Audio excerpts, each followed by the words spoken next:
Hello everyone and welcome to another Media Studies lesson. So if you're a student watching this, then I'm going to deliver this like it's a real lesson. So you're going to need an exercise book and a pen, and you're going to need a mini whiteboard and a whiteboard pen as well. If you're a teacher and you'd like to download this lesson, there's a link in the description to my TES Shop where you can deliver this lesson in classroom for yourself. Again, if you're new here, you want to go back and watch all of the videos in order because they build one on top of the other. You're also going to want to pause this video to be able to do some of the tasks and activities as we get there.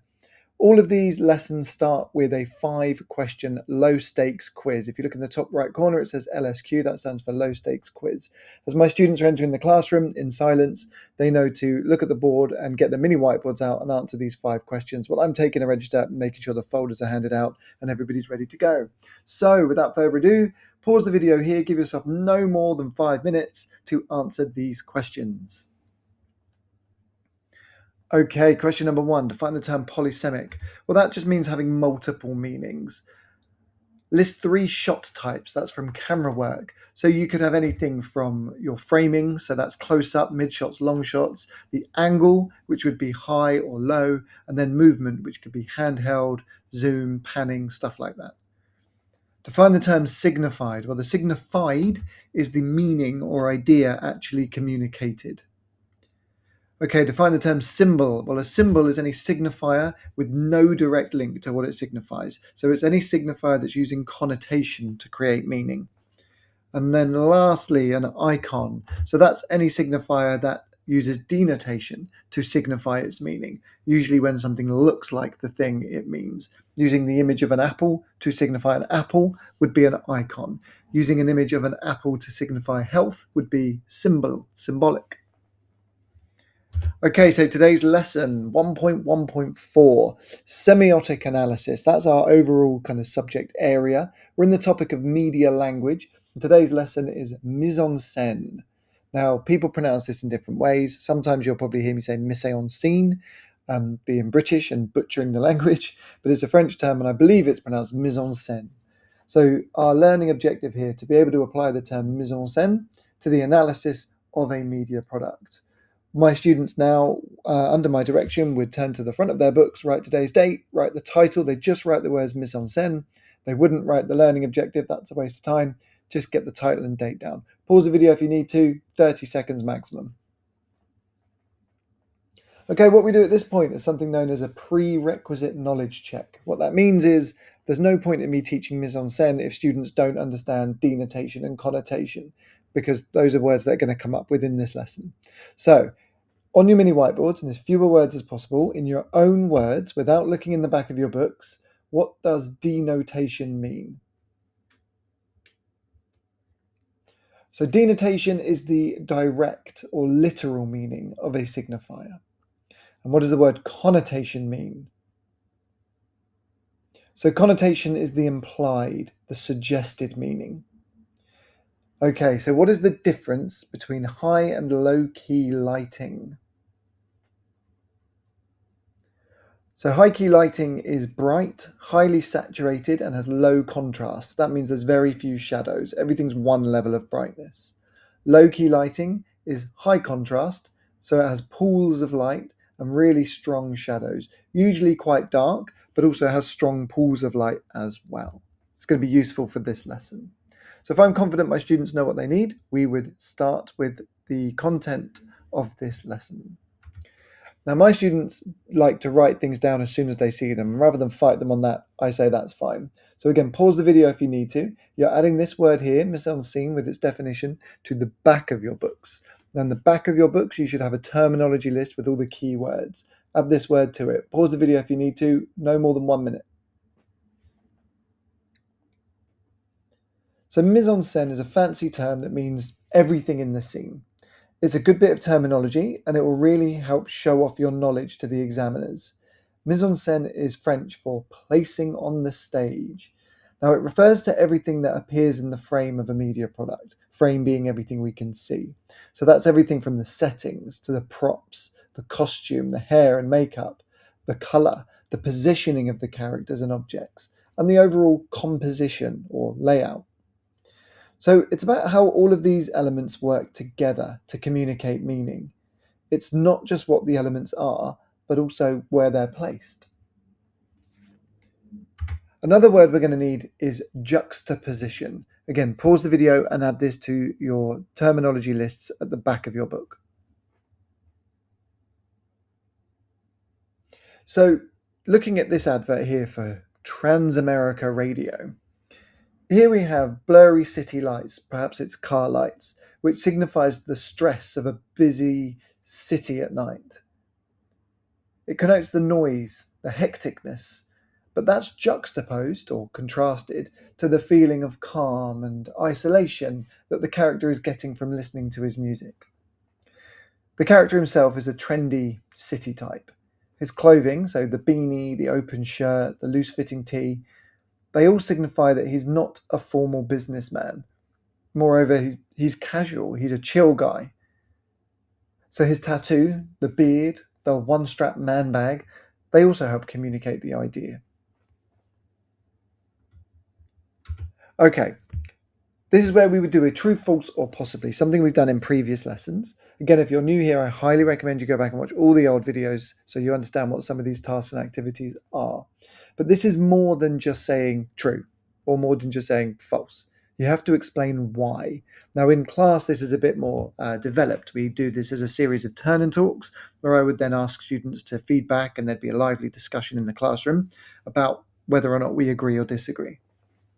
But we're going to reveal one statement at a time, and your job is ultimately to consider if it's true, false, or possibly true, or somewhat false, but why? Why do you think so? So let's start with the first statement. Her glamorous hair and makeup signify that she is shy. Now again, in lesson, you'd be discussing this with your partner, you'd be writing your thoughts down on your mini whiteboard, and ultimately you'd be coming up with a true, false, or possibly. But if I was to ask you to explain why you think that, you should have an answer ready to go. So I imagine you're going to say that that's false. It's more likely that it's connoting that she's confident. This is an advert for perfume. It's very much based in a city nightlife, going out on an evening. She looks like she's staring directly at the camera or at her date. And remember, this would be an advert aimed at women who want to be like this or who consider themselves to be like this. And this is very much a confident, seductive, romantic type of woman here. Okay, what about this one then? The setting connotes she is in Paris. Okay, so this one's a little bit of a trick, and some people do get caught out by this, but this is, of course, false.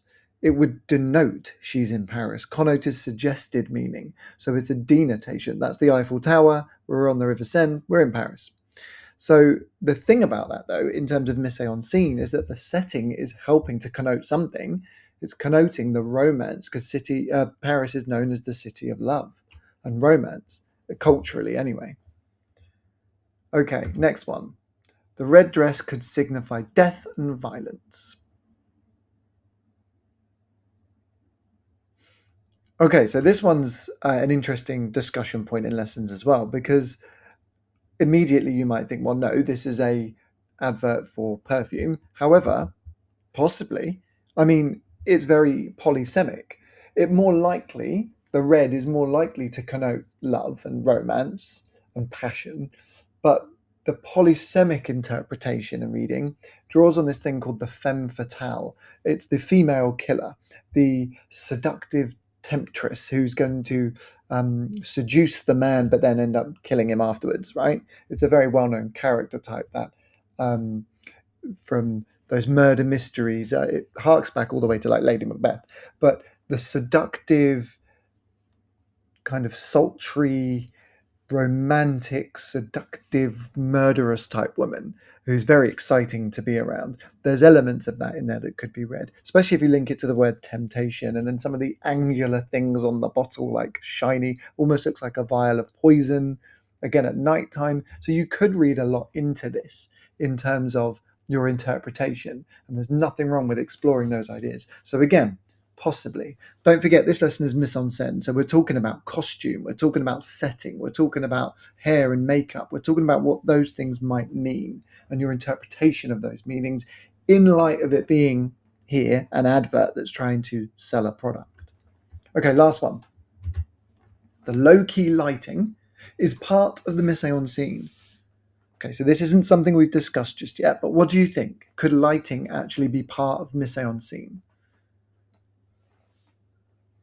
Well, the answer there is actually quite straightforward. It's true. Lighting is also part of mise-en-scene. I know we were talking about costume and makeup and setting, but the lighting is part of what's in the scene. It's part of how these things are positioned and where they are placed and how they work together to create meaning. So using this term mise-en-scene to talk about the actual elements that we see, the things, the signifiers that are there, is quite important.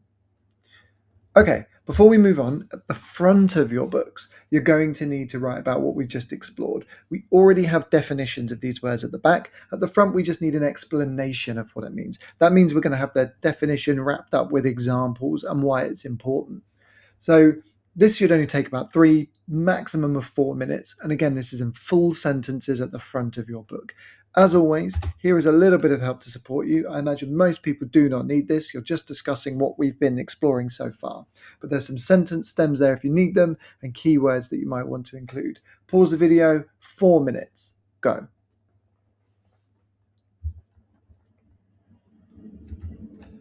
Okay, so what I'm going to do now is show you this particular advert and give you kind of the way I would attack this, the way I would start talking now about this. We're almost at the point where we can start answering media language based analysis questions, exam style questions. So we need to get our heads around like, where do we start with that? So I look at this advert and I'm going to start not just with any random signifier. I'm not just going to start with the camera work being here a long shot of the person and an extreme long shot of the background. I'm not going to start with just the low angle. I'm not going to start with the fact that it's basically high key lighting. We're going to start with the mise-en-scene. And for me, that always starts with the setting. Where are we? Where is this taking place? In future lessons, we're going to talk about narratives, which is storytelling. And the best way to get into narratives is actually starting with the setting as well. It helps set the story, right? So where are we? Well, we are on a long, empty country road. So this connotes freedom, space, and denotes the outdoors. The road continues into the distance, and that could signify that running or becoming healthy is a journey that the athlete needs to continue moving forward. It's not just literally running, but it's like progress, it's achieving your goals. Now, that ties in as well with the words we have there: rise, run, rest, repeat. Like it's an ongoing activity, it's a journey, it's a mission, it's a lifestyle. And obviously, buying Nike clothing is going to help you get there. So the costume's important as well. She's wearing practical sports clothing, running shoes, leggings, lightweight jacket. Clearly denotes that she's a runner. And it's very realistic. They've not added like too much branding to take anything away from it. It's really focusing on the message rather than it is the actual clothing, which is unusual. If you think this is a Nike advert, they're probably trying to sell the hoodie and the shoes, but they're not covering it in branding. They're making the message more about the runner, the person. Now, the red jacket is obviously particularly noticeable. That's the bit that, for want of a better phrase, stands out because it's the only kind of non-natural color we have here. Everything else is grey and black and dusty and brown and the road and the outside colors, right? We've got the sky and the clouds, but red doesn't belong outside. So this is obviously what they want us to focus on. So the red jacket is really noticeable because it juxtaposes, contradicts, conflicts, goes against the more natural colors in the background. Red can connote energy or strength. So maybe here they're trying to use it to connote determination and passion. Now that helps her stand out, but it helps her to be presented as powerful and motivated. She's covered in red. She is red. She is the driving force and the passion that's going to get her goals achieved. Now, red is also, as we've mentioned before, polysemic. So some audiences might associate it with a danger or a warning, right? Because it's the color of blood. Now, I don't think this has anything to do with violence and death, but some audiences might associate it with the idea of like threat or she is the threat to the environment. She is the threat to her goals. She is the threat to the laziness that has consumed her all this time. But now she has the night clothing. Now she has the motivation to get out there and actually achieve those health goals. So I would then talk about maybe the lighting. So it's a natural lighting, creates a calm and slightly dramatic atmosphere. The brightest area of the image is the sky and the road in front of her. She's running towards the light. She's running towards the answer. She's running towards happiness and enlightenment and achievement and progress. So that's symbolic. The sky blue with the white clouds using high key lighting or high saturation, at least at that point, is a symbol of hope, progress, and the goal she's moving towards. The darker landscape around her helps draw attention to her as the runner, meaning that she, or you, the audience, the person viewing this and being, targeted, is what's important. You and your ambition. All you have to do is buy Nike clothing, and you will be able to be as determined and as accomplished as she is. Now, you may have heard all of that and thought, what a load of rubbish. But media analysis, semiotic analysis, what we're doing here, is talking about what these things might mean in light of the fact that this is an advert. This is trying to get someone to buy the product, right? Particularly here, a youngish woman. That's the character we have, therefore that's who it's aimed at. Okay, what I've just done there is basically the rest of the lesson for you. You now have to do the same type of thing. Talk about what you think these things mean. But you're not going to do it for that one. That was my example. Now, in lesson, we would do this again as a turn and talk. You would talk to the person next to you and you would discuss what you think about this advert and how it's trying to communicate meaning. Now, what you should do here is take your mini whiteboard and split it into 4 sections. Draw a giant cross across your whiteboard. So you've got 4 nice big sections. And then label each section. Costume, props, setting, and lighting. They're the 4 big things that I would go with here. You could talk about hair and makeup. That could come under costume, I suppose. So lighting, setting, props, and costume. So get your whiteboard prepared. Now, if you were in class, you would then talk to the person next to you, and I'd give you a good bit of time for this conversation. We'd do this for, say, 4 minutes. So about a minute per item. And you really want to talk about what those particular elements of mise-en-scene signify. What do they connote? What do they suggest? What message are they trying to form around this advert and trying to persuade the potential audience to buy this particular product? So pause the video if you need to and bullet point your ideas on your mini whiteboard. Again, 4-5 minutes maximum. Go.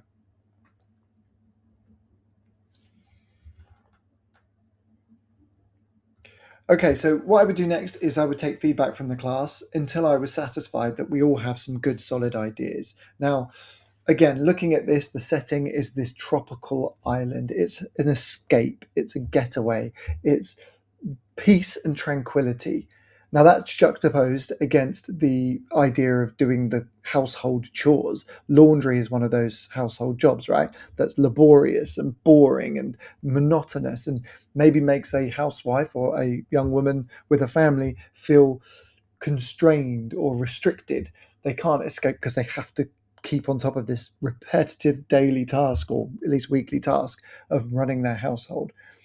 This is juxtaposed, that feeling of restraint and trappedness and boredom and monotony, with this luxury setting of clear blue skies and nice sunshine and clear sandy beaches with nobody else on it, by the way. The only people here is her and her daughter. So it's a clean, clear beach where she is free to actually enjoy being a mother, enjoy her child, enjoy, the niceties of life, because the washing is so easy and quick to do. So the setting there is creating a lot of that meaning. The lighting is, again, bright, natural sunlight, which is warming, but also makes it seem obvious, makes it seem like this is a natural thing, like this is what you should have. And the reason you don't have it is because you're not using this product to clean your clothes. Then you've got the clothing as well. Light, flowy dress, tied back hair, the kid in the shorts and the strap top. It almost looks like she's got a swimming costume under there, under that dress. So it's casual, it's light, it's confident, it's clean and fun and light. And that's the point. This isn't about being the best person at a job. This isn't about being a high flyer professional. This is about a natural, normal, fun, free vibe. So props, obviously we've got the clothing hung up on the washing line, but that's not a typical washing line. That just is there to tie in with the naturalness of the environment, natural wood, natural looking colors, that light white type of breezy materials. Um, the beach having that little bit of grass on it as well. Just again, it's reinforcing the idea that e-cover, this product, is a natural product, but also the idea that this is the natural state of affairs and how you should be. So I think that covers costume, props, setting, and lighting a little bit. And that's the kind of discussion that, now in my lesson, just to be clear, I wouldn't have said any of that. That would have all come from the students. Okay, so now we need to practice actually writing that. So what you need to do now is at the front of your books, write down this question. How has mise-en-scene been used to communicate meaning in this advert? Pause the video, 40 seconds, write down this question and underline it. Okay, so don't forget you're going to need to talk about props, costume, setting, and lighting.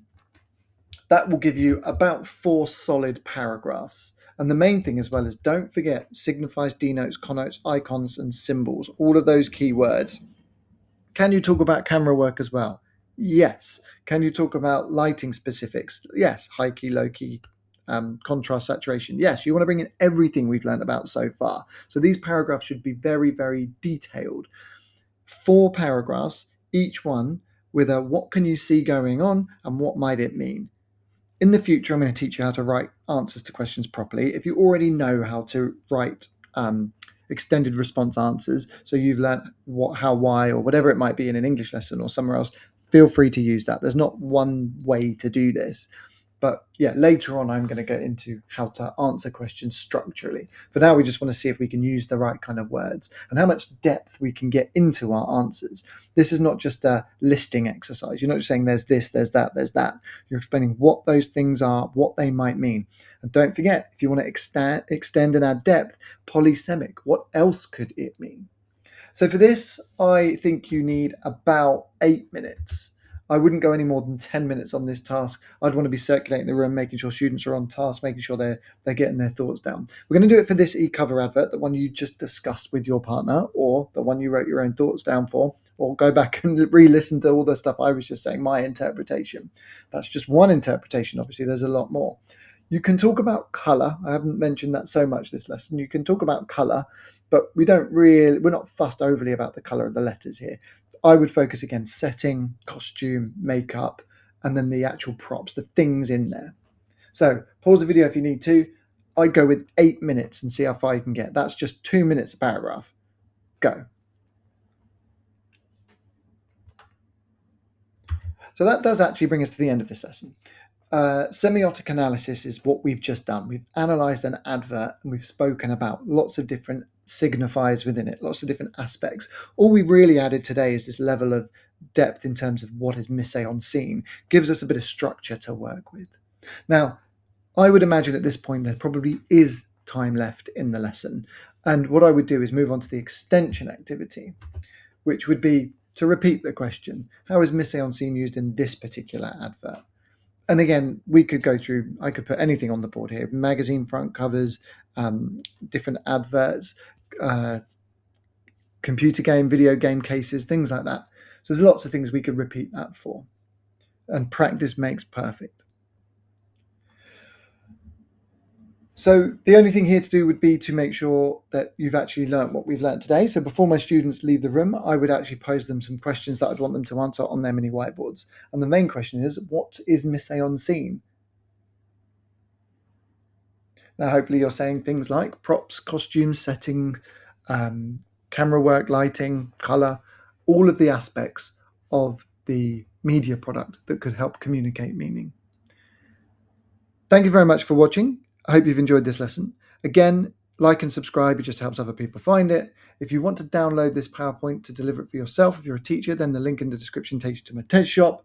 And if you're a student here, I look forward to catching you at the next one.